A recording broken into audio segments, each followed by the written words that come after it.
Okay guys, Assalamualaikum. Sorry. Aku tadi buat punya tak ada record. Tak ada record voice. Betul lah. Okay. Aku explain pasal satu persatu pasal standard solidification and nucleation.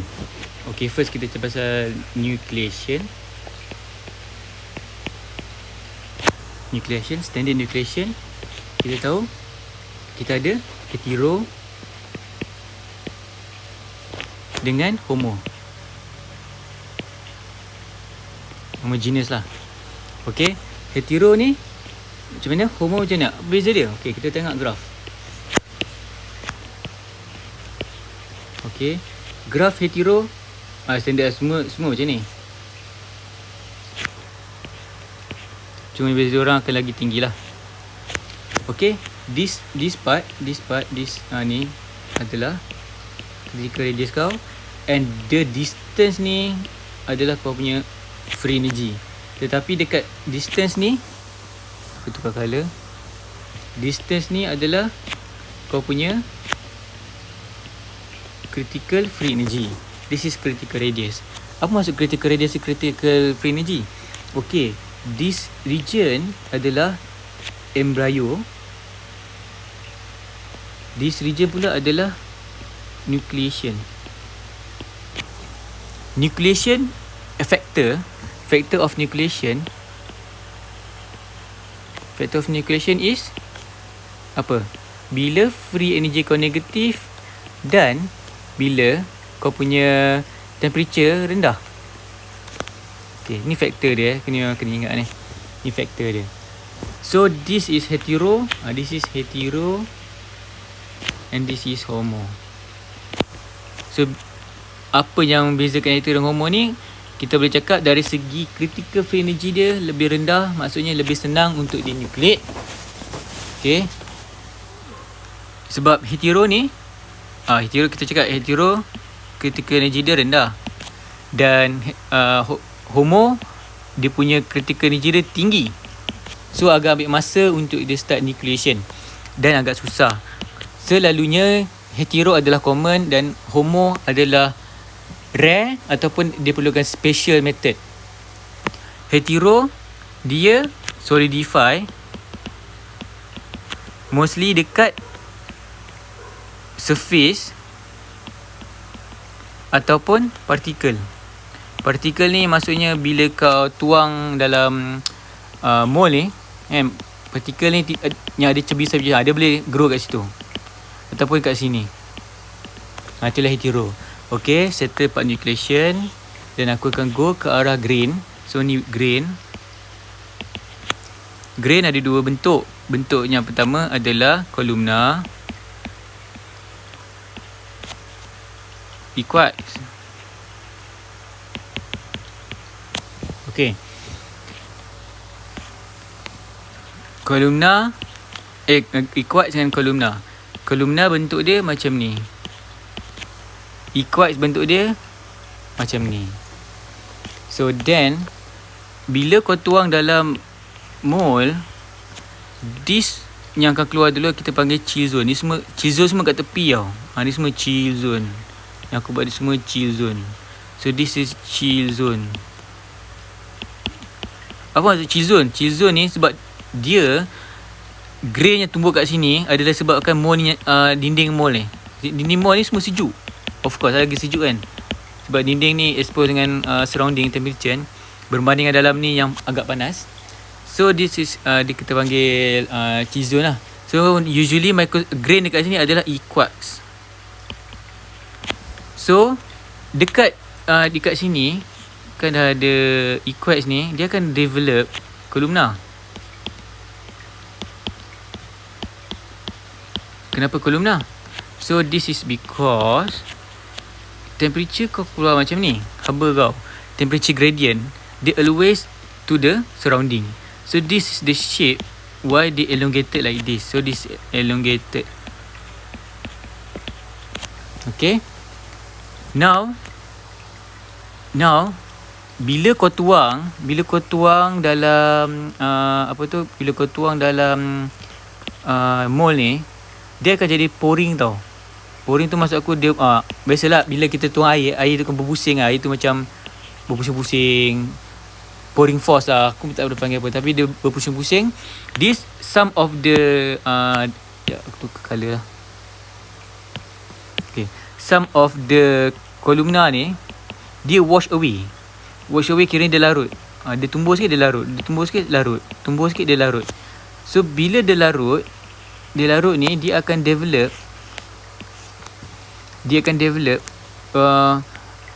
nucleation dekat tengah lah, macam tu.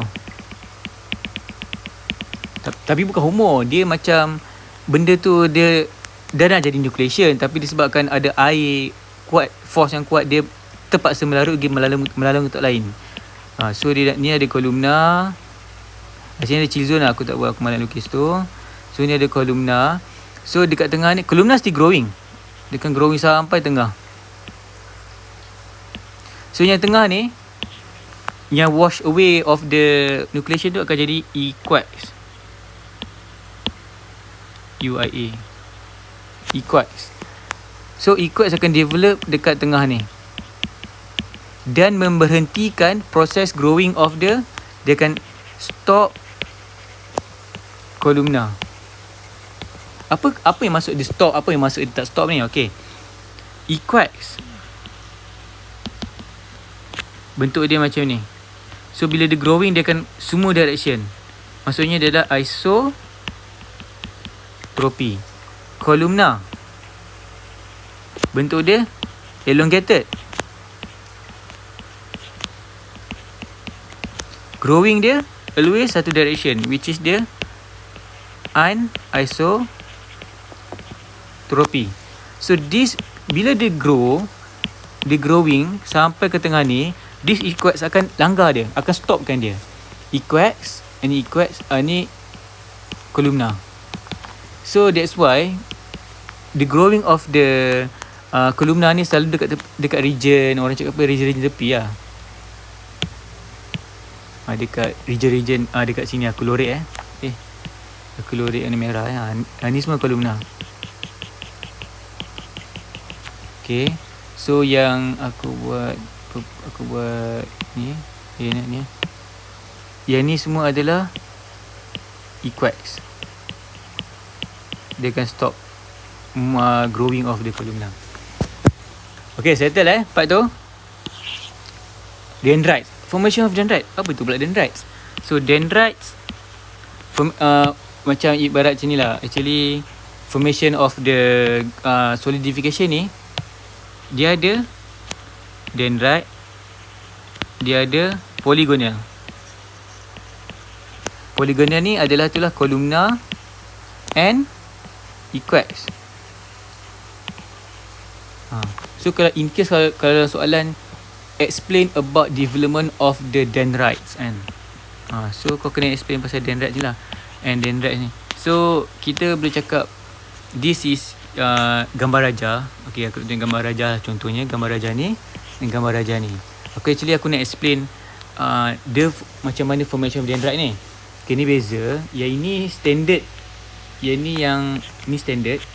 Standard ataupun yang polygonal lah. Aku cakap polygonal lah. Ataupun yang standard lah. Okay, this one is dendrite. Okay, this polygonal kita ada temperature. Okay, kita anggap ni sebagai adalah dinding mall Ni tak, ni jangan anggap dinding mall. Itu macam ibarat aku ambil kat tengah. Aku just nak cakap yang sini macam ibarat dinding mall.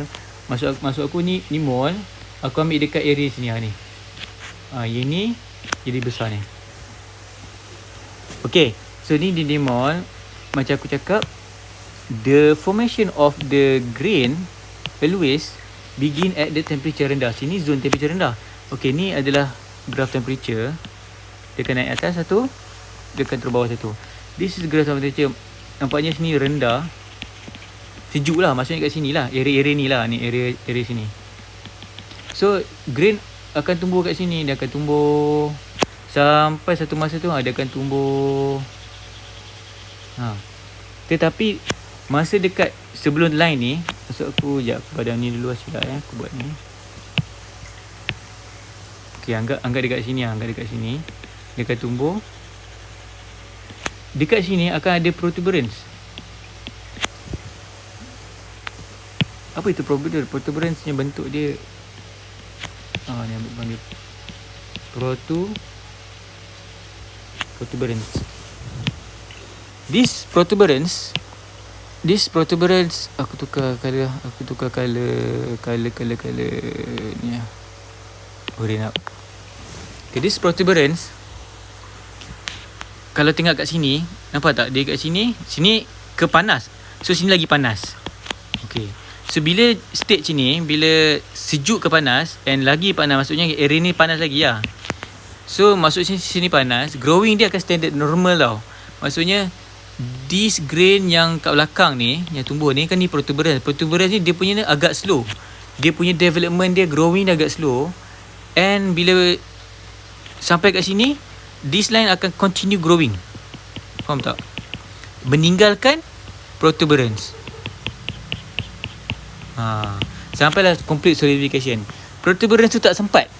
Protuberance tu tak, dia growing dia sebab lambat sangat. Jadinya dia yang kat belakang tu, yang grain yang aku cakap ni tadi, akan tinggalkan dia development sampai habis. Ini pula dekat bahagian ni,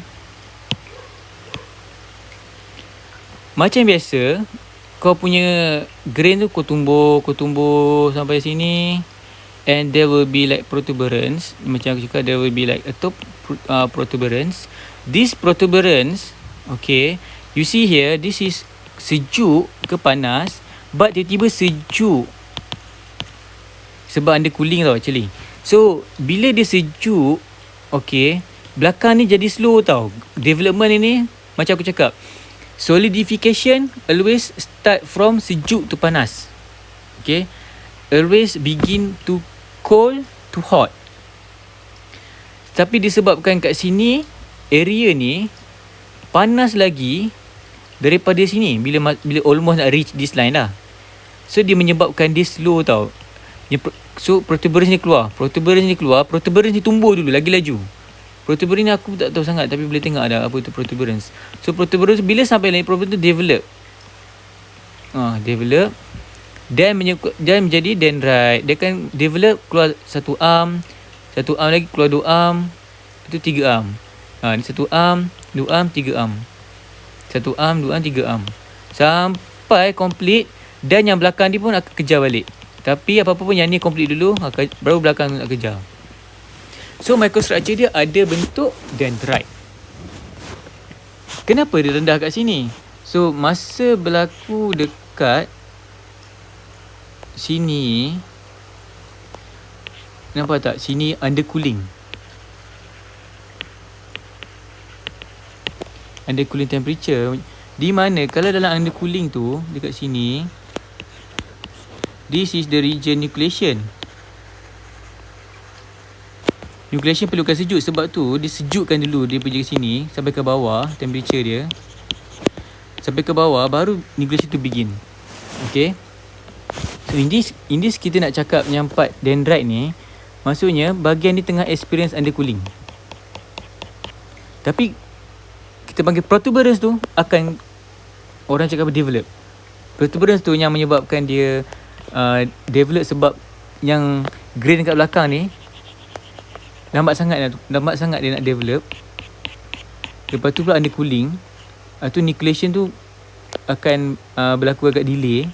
So bila sampai satu tahap tu, bila dah sampai satu tahap ni, macam biasa tumbuhlah balik solidification of the grain. Cuma protuberance tu dah jadi dendrite. So microstructure of dendrite always like this.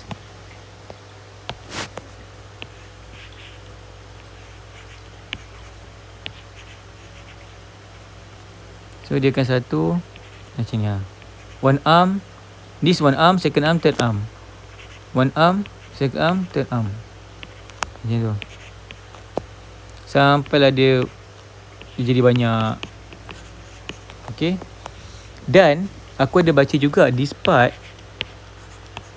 kan this grain kan, this sepatutnya tumbuh macam strata je, macam biasa. Ada possible juga aku baca disebabkan pouring, ataupun disebabkan temperature, menyebabkan this part hilang. Dia melarut. Ni pun melarut. Yang hanya tinggal this region. And kenapa this part, orang cakap apa, this part jadi lebih panas? Sini region ni lebih panas daripada ni. Yang ni of course lah, kita nak cakap ada undercooling. Tapi this panas sebab formation of this grain, this dendrite yang kecil-kecil ni, okay, akan ada haba yang keluar tau. Sebab tu bentuk dia macam aku cakap, daripada yang kolumna tu, ni kan kolumna kan, so dia jadi macam tu sebab of the temperature gradient kan. Tak kisahlah, tapi bentuk dia elongated sebab tu. So this is sharp part ni, arm ni, ada flowing of the energy. So flowing of energy ni, dia keluar and then dia akan masuk balik ke sini untuk dia keluar ke dinding. Sebab tu dia jadi panas kat area ni tau. Dia panggil sini jadi hotnya zone kat sini. Okay, faham? So itulah the formation of dendrites. So sampai sini je lah kot. Kalau ada apa-apa nanti just PM je lah. Ciao dulu.